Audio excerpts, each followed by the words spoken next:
How y'all doing? I'm finally back home. Thank God. Um, I never got my work done.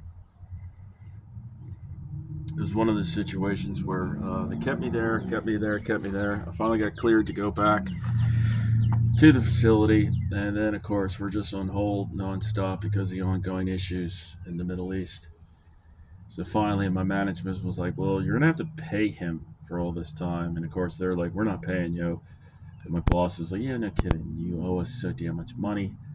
So they ended up sending up one of my coworkers from.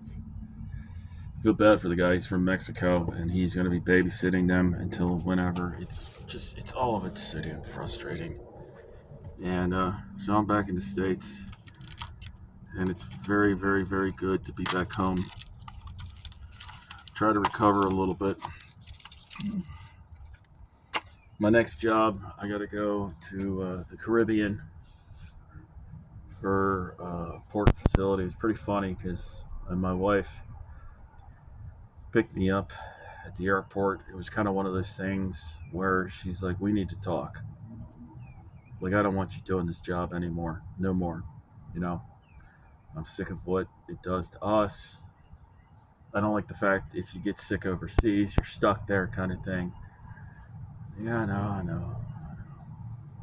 She's like, "Are they at least going to let you stay here for a while?" I was like, "Actually, in a couple of weeks, I got to go someplace else." She goes, "No, no, you're not doing that." I was like, "Well, I was hoping to take you and the boy." Why? "Well, it's a port in the Bahamas for vacation, babe." And she's like, "No, no." I'm like, "Come on, come on." Completely different situation. I'd be able to hang out with you guys. You could come visit me for like 2 weeks. The site pays for the hotel and stuff. I just go to work for like 8 hours. You guys are on the beach all day long at like a resort kind of thing. Are you sure you don't want to do that? And she said no, but then she's kind of warmed up to it. So, but I am getting to the point now where I'm almost ready to basically tell my management that like, yeah, I don't want to do field work anymore. Like, just I need more recovery time, kind of thing. Because I don't know. For the thing for me, like where I was stuck at, it wasn't so much of like getting sick, because like that can happen. COVID's still out there, and I'm very very prone to getting lung infections because the whole burnt lungs, kind of damaged lungs, kind of thing. So I mean that could happen here in the states, to be frank. But it was more of the end user just being an absolute prick to me, um, being an absolute prick to everyone involved. I knew they weren't going to pay me because they hadn't paid me on the previous project. It's the kind of thing that like I never used to have to deal with this like 5 years ago, and now I'm dealing with it more and more. So it's like I just but I don't know. Field work used to be so much better. It really used to be so much better where like nobody wanted to waste my time because I was so ungodly expensive. And when I deal with these customers where like the costs of me don't matter, they are so apt to waste my time, and they're apt to really treat me like shit.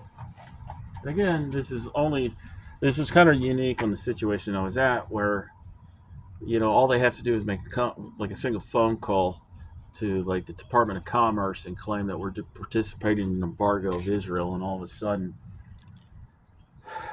our company's going to get shut down until we can prove in court that no, we're not trying to do an embargo. They just owe us an ass load of money. So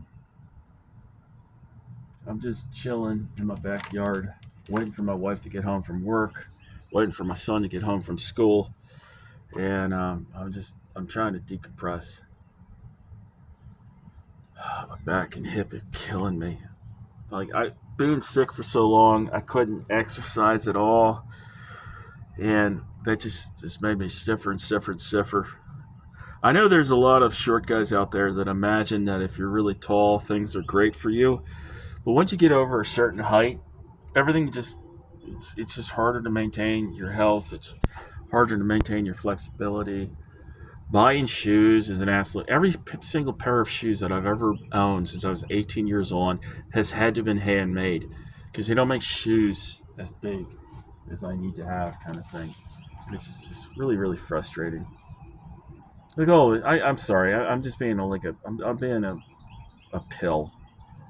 I just, you know, sometimes you need to unwind. You need to kind of bitch and moan, and I don't want to ever do that to my wife and my son because they don't deserve that. So, you weirdos that listen to my videos, you're on the receiving end of this. You're going to take it.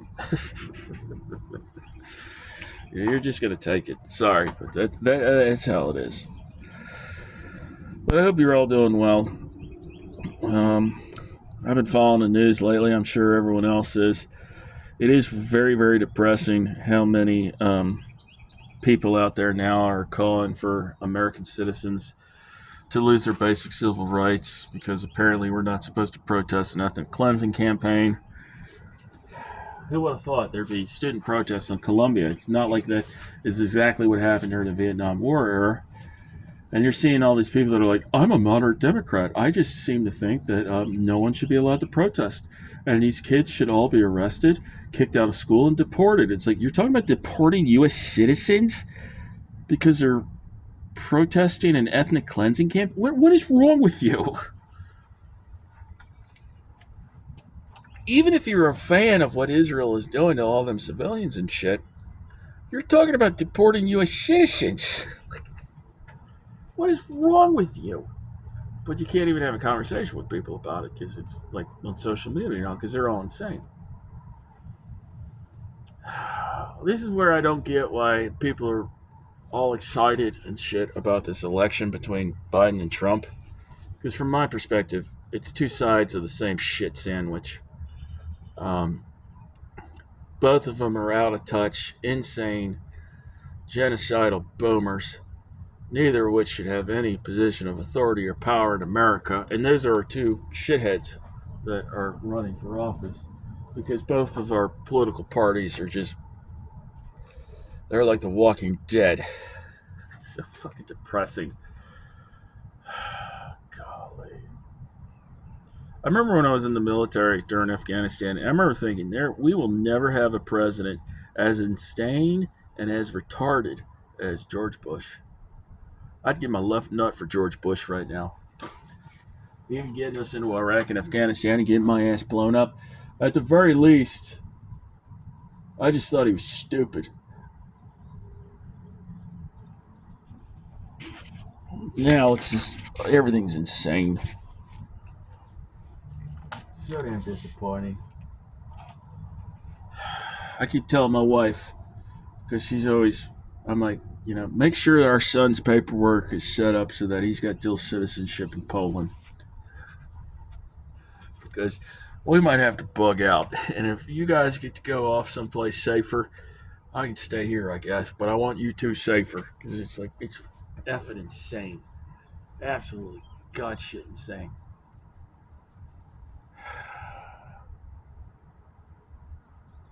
It terrifies me that my son might follow me into the military. That's the last thing I ever could possibly want. It's like, for what?